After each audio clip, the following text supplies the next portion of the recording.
What if Groudon was in Gen 1 Ubers? Now, Groudon is one of my favorite Pokemon of all time, and to no one's surprise, put this guy in any Ubers format, and he's really good. It's gonna be kind of weird, considering he won't be with his ability for, at least the first 2 generations. But still, he might not have Drought, but there's plenty of other things that Groudon can use to, abuse. For example, considering it's Gen 1, Slash is always a crit. That alone is already pretty insane. This guy is 150 attack, and he gets an auto crit? That doesn't sound fair. But to be honest though, it's not, it's good, don't get me wrong. But technically with Stab, Earthquake is about as strong as 150. So Slash is 140. Which, you're always going to use Slash, don't get me wrong. But it's not even your best physical move, which is just insane. Earthquake hits a little bit harder, and you have a good chance to crit. Which is terrifying when you have base 90 speed. You're only 5 speed points lower than Jinx. And you're faster than Victory Bell, you're faster than Cloyster, you're faster than a whole bunch of other stuff. Along with just the bulkiest and most threatening stats you've ever seen. It has 100 special attack. That is literally the same as Starmie. And no, what you're seeing on screen, it's not a joke. For some reason, Groudon I guess just for Gen 3 or for all gens, it can just learn electric moves. It can learn Thunderbolt and Thunder Wave. Why? Especially Thunder. It sets up the sun. Why does it learn Thunder? But you better believe that helps Groudon a lot. Those water types that you would normally fear, you probably so do, because Slowbro is Slowbro and Starmie is faster. But you can threaten them. You can threaten them for a neutral Thunderbolt that hits as hard as Starmie's. That's... Why? Why would you need that? And along with all of that, he also has Thunder Wave. Thunder Wave is already pretty good. You can paralyze things, become faster. Tauros and Mewtwo don't like that. And also, along with all these moves, you also have Fire Blast, Rock Slide, Seismic Toss, Hyper Beam. Hyper Beam is just pretty bad.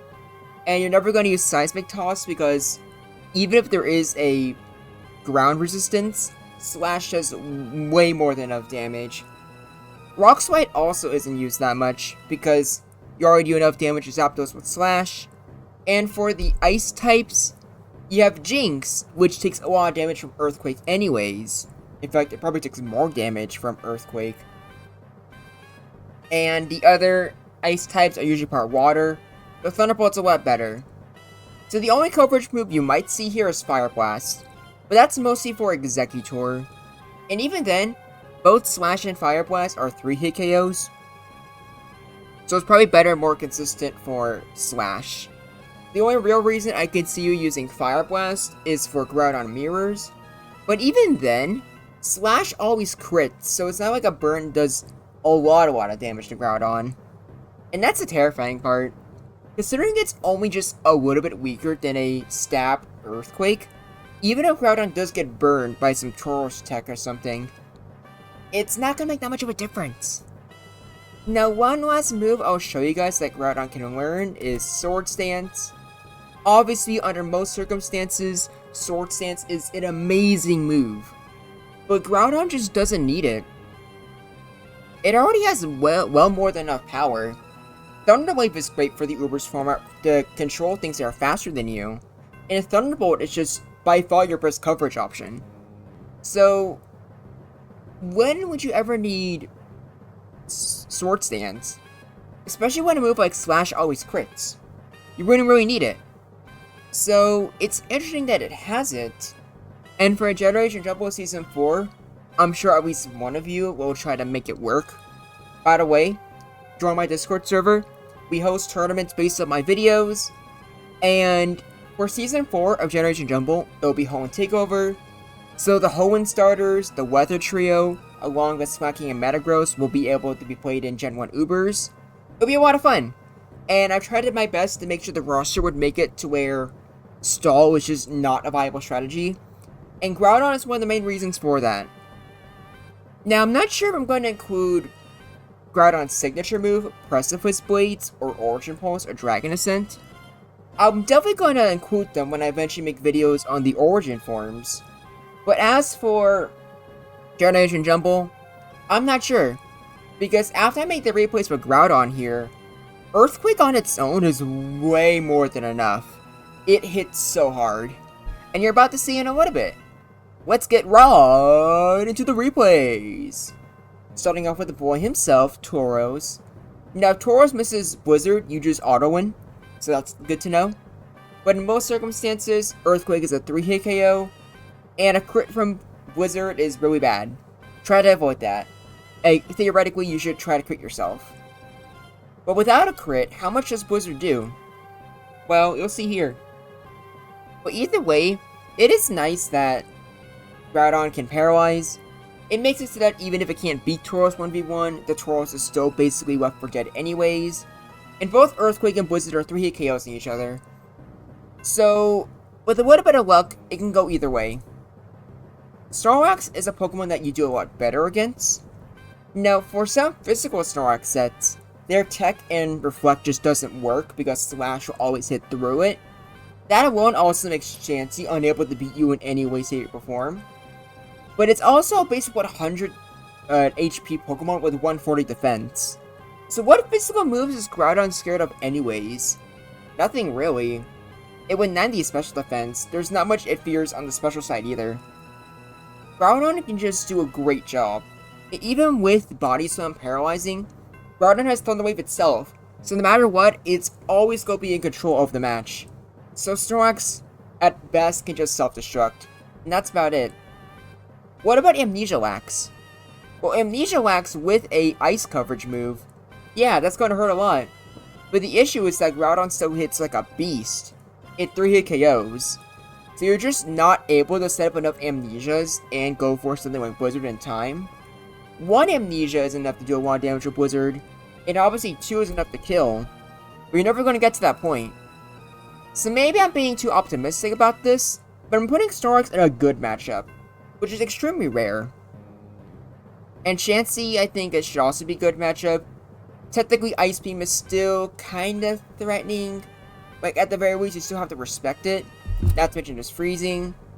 But, for the most part, Groudon's got it.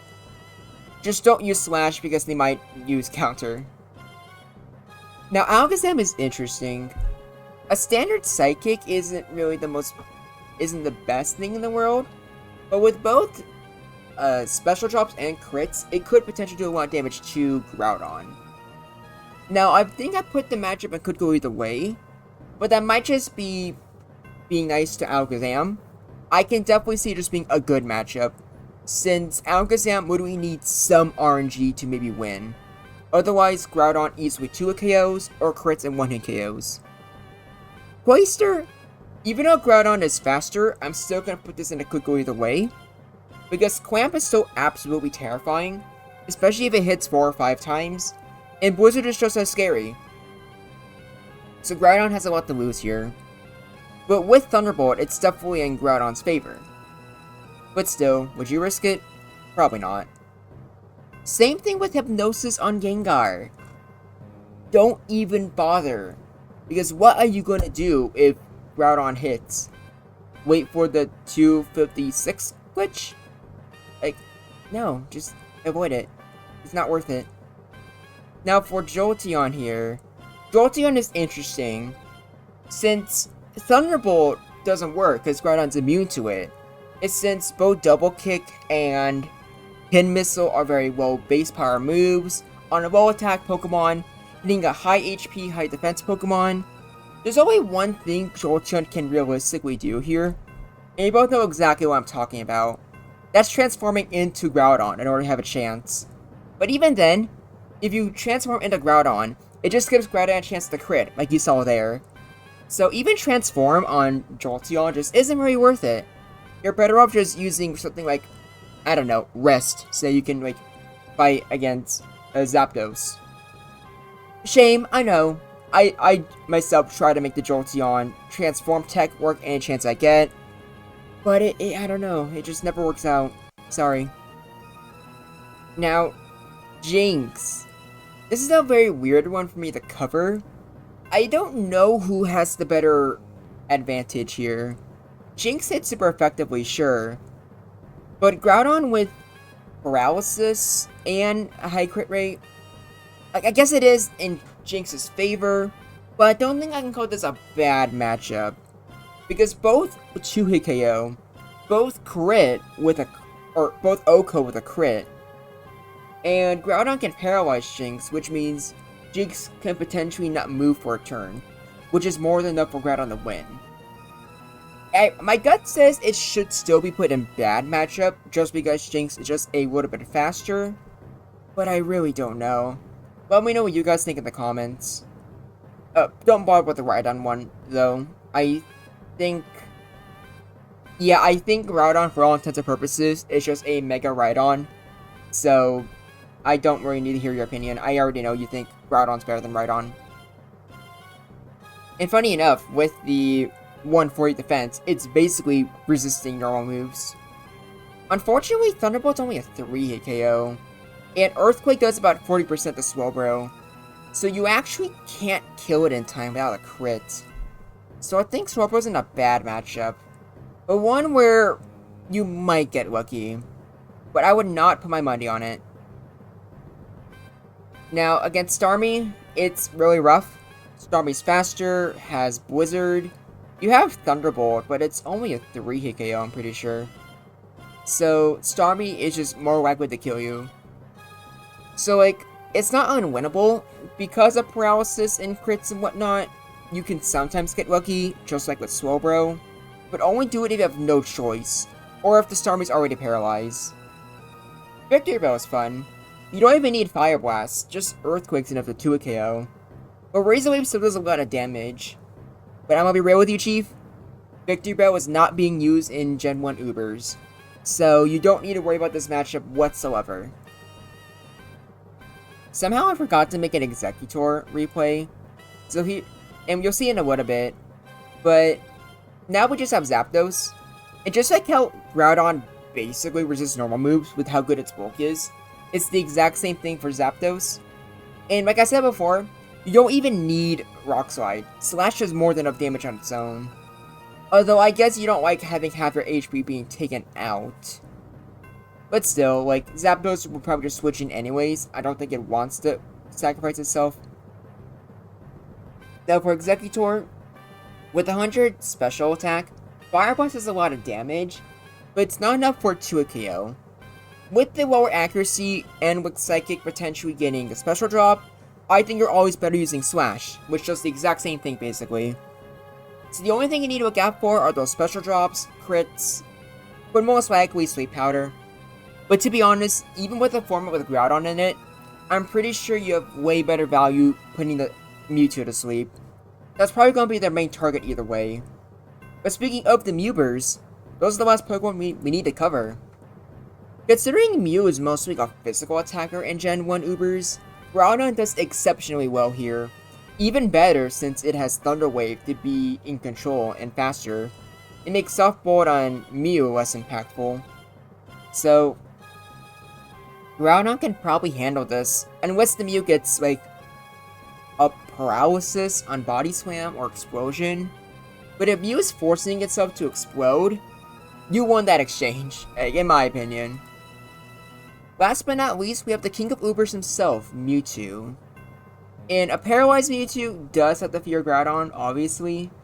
And Groudon can paralyze Mewtwo on its own. However, Ice Beam does a lot of damage. I honestly wasn't expecting to do that much damage to the Groudon.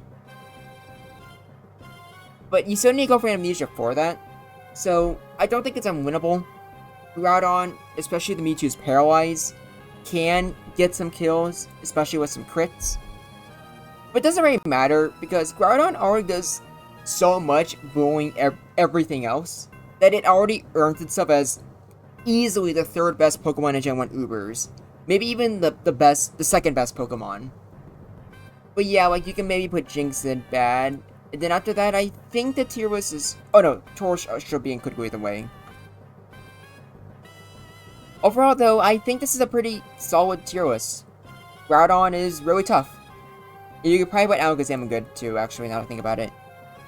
Something indecisive about this tier list. For the most part, you can probably tell, Groudon would just hit really hard. And we take those. My next two what if videos are going to be Kyogre and Rayquaza. I don't think anyone's going to be surprised to hear that. But I'm also going to finally start uploading stuff for Generation Jumble Season 3. I would really appreciate if you tried watching those, because I'm going to try harder to make it more like these videos, where it's more of a discussion rather than me reacting to replays. They're also going to be much longer, if you want to just use it as like background noise. So yeah, I just hope like they start doing a little bit better, but they can't do better without your support. So I really hope you can, support me. I appreciate it. Even without that though, all the videos I've uploaded recently from like the past 4 days have all gotten up to 1,000 or 500 views, minus the Iron Bundle, which is getting close to 500 views. So thank you guys for supporting me ever since I came back. It's been really good at motivating me to keep going further. So yeah, this is Groundback, and until next time, I look forward to hearing from you.